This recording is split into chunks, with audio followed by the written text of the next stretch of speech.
করেছেন, কারা নির্যাতন করেছেন। দেশনেত্রী বেগম খালেদা জিয়া কয়েকবার এই মাঠে সভা করে গেছেন।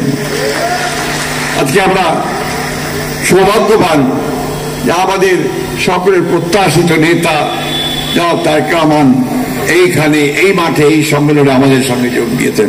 আমি আপনাদের সকলের পক্ষ থেকে তাকে আন্তরিক কৃতজ্ঞতা ও ধন্যবাদ জানাচ্ছি। আমি বক্তব্য দেব না, বক্তব্য আজকে আমাদের প্রধান অতিথি দেবেন। আমি শুধু আপনাদের এই কথাটুকু বলতে চাই, ইতিহাসের এক চরম সন্ধিক্ষণে আজকের এই সম্মেলন অনুষ্ঠিত হচ্ছে। আমরা যখন দীর্ঘ 15 বছর মরণপণ সংগ্রাম করে, লড়াই করে, যুদ্ধ করে একটা গণতান্ত্রিক পরিবেশ পেয়েছি, ফ্যাসিস্ট সরকারকে বিদায় করতে পেরেছি, আমাদের অধিকারগুলোকে প্রতিষ্ঠিত করার সুযোগ পেয়েছি। এর মধ্যে আমাদের প্রায় 2000 তরুণ কিশোর নেতা কর্মী প্রাণ দিয়েছে। আমাদের অসংখ্য প্রায় 60 লক্ষ মানুষের বিরুদ্ধে মিথ্যা মামলা হয়েছে। এই ঠাকুরা এই জেলাতে প্রায় 7,500 মানুষের বিরুদ্ধে মিথ্যা মামলা হয়েছে এবং 75টা মামলা হয়েছে এবং 12 জন শহীদ হয়েছে।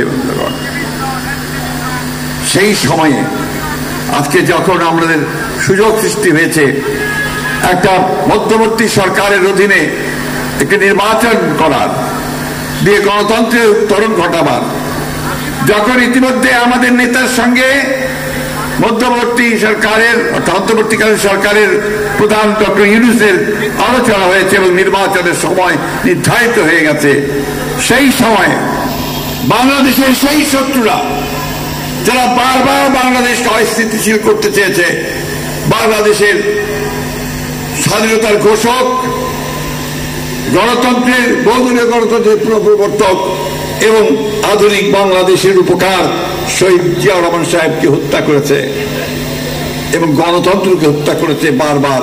সেই চক্রান্তকারীরা আবার বাংলাদেশের গণতন্ত্রকে হত্যা করবার ষড়যন্ত্র করছে।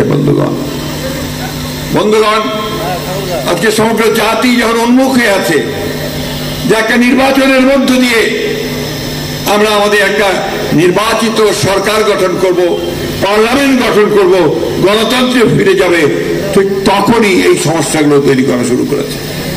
আমি ধন্যবাদ জানাতে চাই ডক্টর ইউনূসকে এবং অন্তর্বর্তীকালীন সরকারকে যে তিনি অত্যন্ত দৃঢ়তার সঙ্গে ঘোষণা করছেন যে 2026 সালের ফেব্রুয়ারি মাসের প্রথম সপ্তাহে বা প্রথমার্ধেই নির্বাচন অনুষ্ঠিত হবে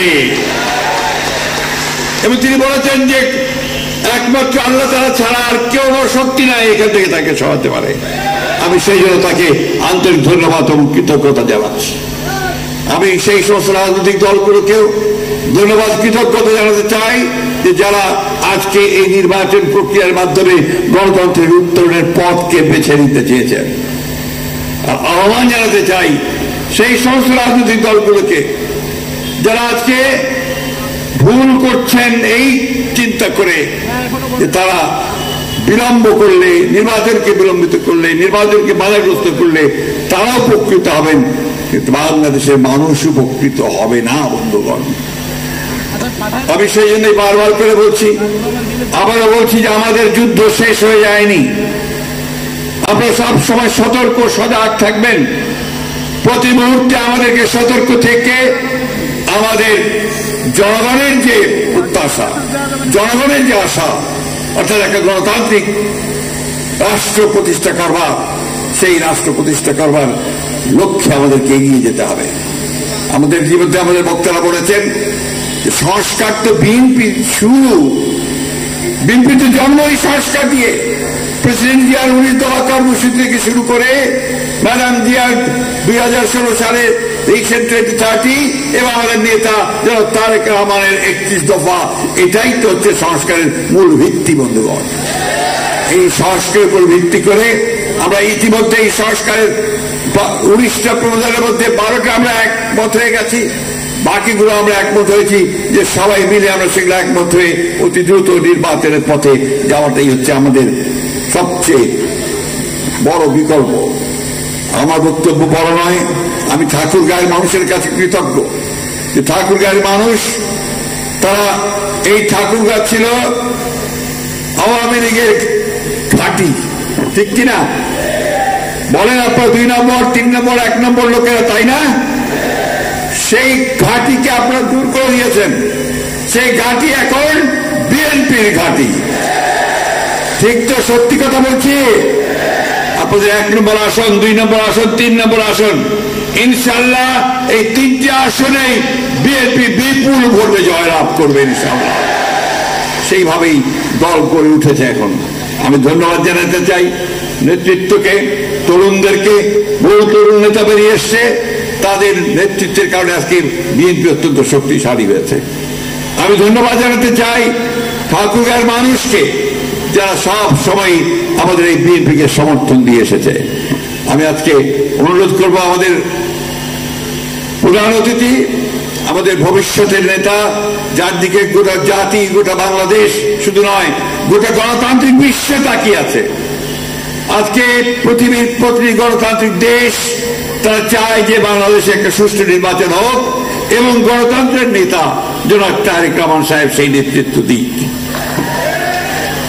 আসুন আজকে এই সম্মেলনের মধ্যে দিয়ে আমরা গণতন্ত্রকে আরো শক্তিশালী করি, বিএনপিকে আরো শক্তিশালী করি, আমাদের নেতার হাতকে আরো শক্তিশালী করি এবং আমাদের গণতন্ত্রের মাতা দেশনেত্রী বেগম খালেদা জিয়ার হাতকে শক্তিশালী করি এবং আমাদের যিনি আদর্শ, যাকে লক্ষ্য করে আমরা দল করি, শহীদ প্রেসিডেন্ট জিয়া রহমানের মুখ্য তার যে অবদান, সেই অবদানকে যেন আমরা সবাই স্বীকৃতি দিতে পারি।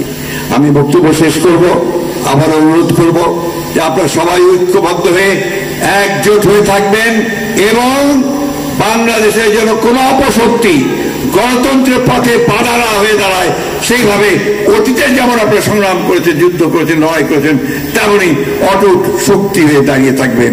এই কথা বলে আবার আপনাদেরকে ধন্যবাদ জানিয়ে এবং আমাদের নেতাকে ধন্যবাদ জানিয়ে বক্তব্য শেষ করছি। আসসালামু আলাইকুম, খুদা হাফেজ। বাংলাদেশ জিন্দাবাদ, বাংলাদেশ জাতীয়তাবাদী দল জিন্দাবাদ, শহীদ জিয়া অমর হোক, দেশনেত্রী বেগম খালেদা জিয়া জিন্দাবাদ, তারেক রহমান, আরো জোরে তারেক রহমান, তারেক রহমান। আসসালামু আলাইকুম। প্রিয় নেতৃবৃন্দ, এখন সেই